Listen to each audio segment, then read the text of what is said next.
everybody, welcome back to the channel. My name's Mitch. My name's James. You're watching Clark's Homestead Adventures. We had a lot going on. Did some trips. Halloween is here. And we were enjoying that. And pretty safe to say, winter's coming. Anyway, sit back, buckle up, enjoy the video, and thank you so much for watching us. It does take a lot of precision, accuracy, and trust. Si listo, cuñado! To swing hammers together. In fact, when you're new to a tent crew, they often make you work by yourself until they can trust your rhythm and your...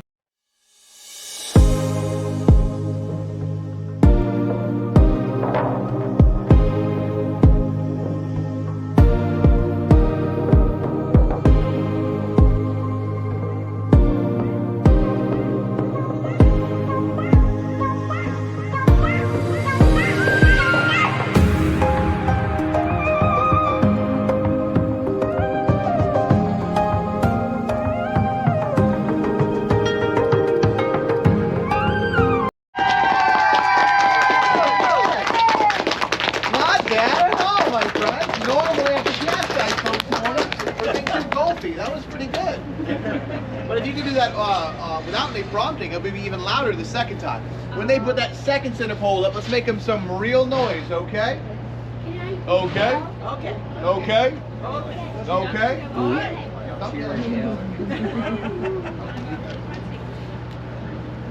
From this angle, you can really see the big seams on the big top where they lace the tent together. That white seam that goes across the tent is how they take the tent apart into thirds.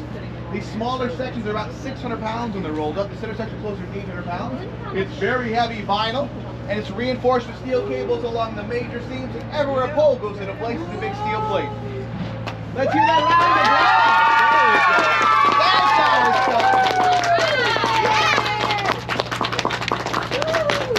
Now, my friends, you're not used up in the workplace. Oh, give me a big cable right here.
Buddy. My friends, you're welcome to step right up to the red fence. You're gonna stay on the outside. I'm gonna stay on the inside. That way I'm less likely to bite you. That dog's name is Filene. She's very sweet. She just thinks everyone has food for her. They look so real. You can walk right along. They are real. Yep. Watch your step on that stake. I will. There's your modeling around the fence. You guys can see all three of our beautiful cats. Hey, Delilah.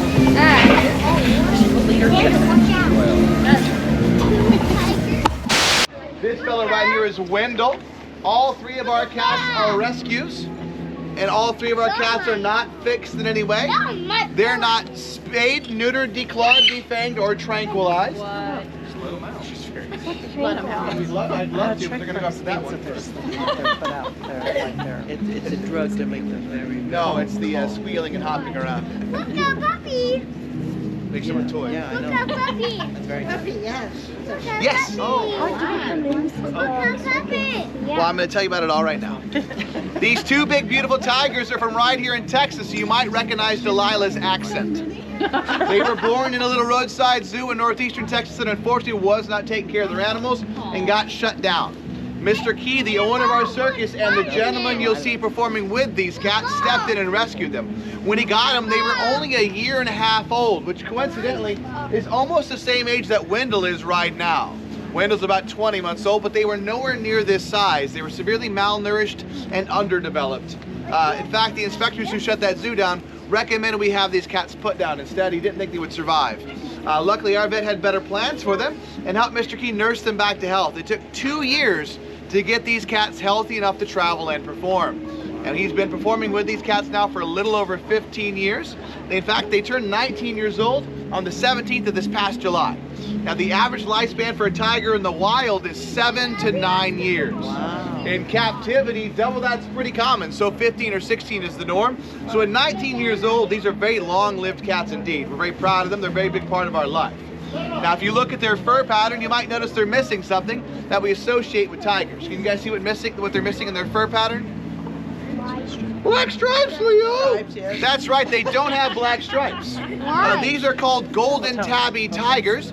They're actually a crossbreed between a Siberian tiger and a Bengal tiger. Your Siberian tiger is the all-white tiger. Your Bengal tiger is your typical black and orange Frosted Flakes kind of cat. Normally, when you crossbreed tigers, which happens very often in zoo programs, the cubs will take after one parent or the other more predominantly. The soft blend between the two fur patterns is a genetic anomaly. It's unusual. And to get two from the same litter is very rare. The golden tabby tiger does not occur naturally in the wild and would not survive in the wild as they do not have effective camouflage. Our tiger is about 15th generation born here in the States. Circuses and most zoos don't take animals out of the wild anymore and have not for quite a long, long time. Now, Wendell here has a much happier story. Hey, Wendell. Wendell was actually being raised by some folks in their home as a pet. Now, that sounds like a good idea to you. I hope you have a lot of money and a lot of space. Unfortunately, though, folks that had him did not have enough of either. And when he was 4 months old, he was already 75 pounds and the size of a small golden retriever. With all the energy of a 4-month-old kitten. All he wanted to do was play and wrestle and tear stuff up and cuddle, which is great when they're 2 or 3 pounds, but 75 pounds is a lot more to deal with. So they surrendered him to their veterinarian. Can you imagine if you took this to your veterinarian, what they would do? The same thing their vet did, they gave him to our vet. Our vet gave him to us. We've had him since he was 5 months old. When we got Wendell, he was 80 pounds and about a third of this size. We've had him for a little over a year now. He's about 20 months old. He is close to 300 pounds and he's not done growing yet. He's about halfway grown. He'll still be growing and physically developing until he's 3 years old. Our vet expects him to top out right about 450 to 500 pounds. His mane, which is just now really starting to come in, will fully develop by the time he's 5 years old. Being a big sleepy lump this morning. Now, all 3 of our cats are transported in these big reinforced kennels. These are larger in every dimension required by state or federal law. We made them as big as we could where they're still manageable. These roll and lock into place into that truck for travel, and it's how we get them into the big top for the show. The larger day cages give our cats 100 square feet of personal space. Now, we do normally have one for Solomon as well. It's folded up right there behind you. We don't have the room to build it here properly, so we're going to rotate Solomon and Delilah between that day cage throughout the day. But this is what Solomon does for 90% of his day. Yeah. Ta-da! Tigers are like house cats. They sleep 17 to 20 hours a day. Male lions, once they're fully developed, if they're a dominant male and a pride, they can sleep between 18 to 22 hours a day.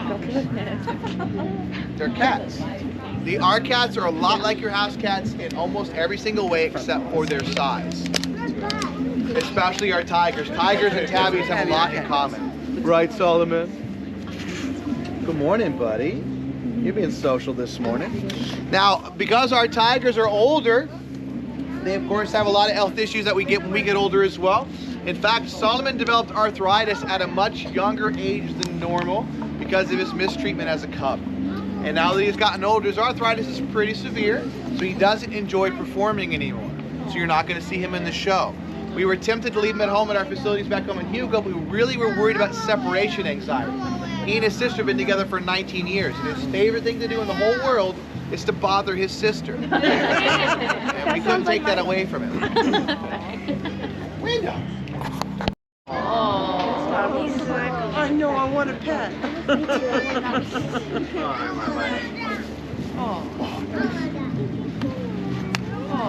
That's what Cody does to me all the time. I want that for it. It's like that. When you hug it, you know. This is how he hugs. Oh. Just leaning. Is that a boy or a girl? He's a boy. He'll lift his tail. You can see. Oh. I know the thing. Hey, buddy. Thanks for seeing us. Huh?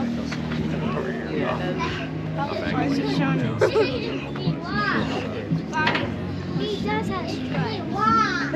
Yeah, they're just not black. And their stripes are actually on their skin, too. Yep, let me tell you all about it, my friend. I told you I wasn't going to leave anything out. Yes, sir? Hey, wouldn't that be cool? If you can find hamsters big enough, we'll use them. R-O-U-S. Yes, rats of unusual size. Those are in myth, man. Are those the flies toys? No, that's the cat's toys. That's why they're dirty and Frenchy and covered in cat slobber. So this side of the big top, we call the backyard, even though it's on the side of the tent. They're getting aggressive in there today. Everything we use for the show is staged back here from our RVs and campers, how we live and travel with our families while we're on tour. Our homes are just like yours. They're just smaller and on wheels with the same modern conveniences. Actually, trailers are getting fancier and fancier nowadays. A lot of us even have satellite dishes to keep with our TV shows and sports. We are transient performers. We are not barbarians. You might have noticed this large contraption behind me. This is what's called the Wheel of Steel, the Wheel of Destiny, the Wheel of Death if you're particularly melodramatic. I said that. I know, you're melodramatic. This contraption stands up on these 4 enormous legs and spins around its center axle right here at 25 feet in height. Which of course, I'm telling you about it right now, pay attention. Listen. It's called the Wheel of Destiny. It's a daredevil apparatus. So daredevils are just like regular people. They have that inclination to be, oh, it'd be cool if I jumped off this roof, or it'd be cool if we rode this skateboard down the hill at 45 miles per hour. But they don't have that second part of their brain that tells them not to do it. I know someone like that. Yeah, so the Perez family are resident daredevils. You're going to see brother and sister Romario and Belgica running inside of these wheels, doing acrobatic maneuvers on the inside and on the outside of the big barrels while they're in motion. It's a very exciting, very dangerous, very bad idea. I would say don't do this at home, but you probably don't have one. If your folks make you one, make sure you practice every day. Back up, back up, back up. Now very carefully, we got our other horses to see. We're going to come right through here. Our performers build and maintain and set up their own equipment so they know it's done properly. So you can see Romario is also unloading all of his tight wire equipment here. That's what this bicycle and chair and those A-frames are for a tight wire. Yes, sir? I'm used to living in the camper because right now we're living in one. Yeah, we're full-timers too, man. Ours is a lot smaller though. Well, it depends on which one you're looking at. Yeah. We live in a toy hauler. I do too. Well, yeah. Let's stop right here so we don't get too close to my friends here. Now out in front of the big top, those are our pony ride ponies. These are obviously our performing horses. If you've seen our show before, this is a brand new horse act in our show. You've not seen them yet. These horses belong to the Loyals. The Loyals are a very famous circus family. They performed Rosenbach and stuntback riding in circuses all over the world for 10 generations. They're a big deal in the circus industry. These two big beautiful beasts are theirs. Giving us his good side right here is Bramba. Bramba is a Belgian. Bramba is 12 years old, stands about 16 and a half hands tall, and he weighs right about 2,300 pounds. His partner in crime back there is Dusty. Dusty is 10 years old, stands 16 hands tall, and is about 2,100 pounds. If you look carefully at Dusty's hip, he's got a brand on him. That's not ours. Dusty's another one of our rescues. Dusty belonged to a farm family in Pennsylvania. A nice Amish family. The Amish are good folks, but they use their horses like tractors. When they don't work anymore, they get rid of them, like we do with our machinery. So he was another rescue, was either go to the circus or go to the glue.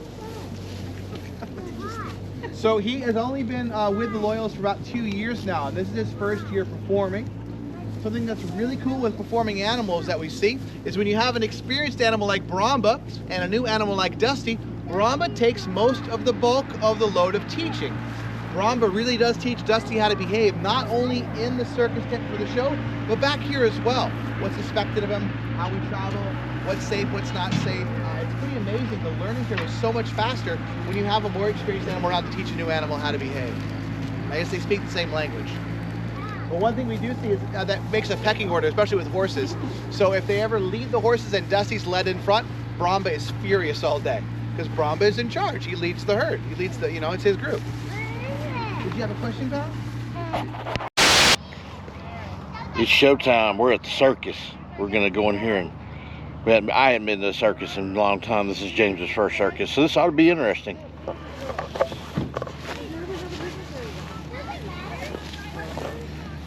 No. When we had the clown stay at her house, she gave us the...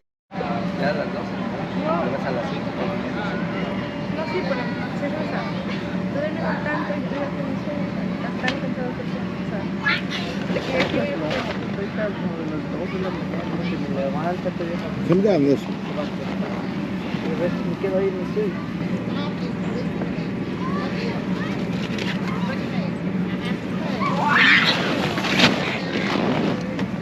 All right, one more time.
Way back. I'm glad you guys made it back to see us. Thanks, James. I appreciate that. Bye, Mr.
Hey, everybody, thank you for tuning in and watching the show with us. We greatly appreciate it. And we got more stuff coming. Winter's coming. Winter is coming. And, you know, we're going to do some winter prep. Get that ready. We cleaned out our one of our other storage units. We're getting ready for trade days. Get rid of some of this stuff and sell it. But anyway, thank you again for everybody who watches our videos. We greatly appreciate it. God bless you, and don't forget, live life. God bless you. We'll see you on the next video. What do you like to say, James? Like and subscribe and hit the notifications bell. All right, see y'all then.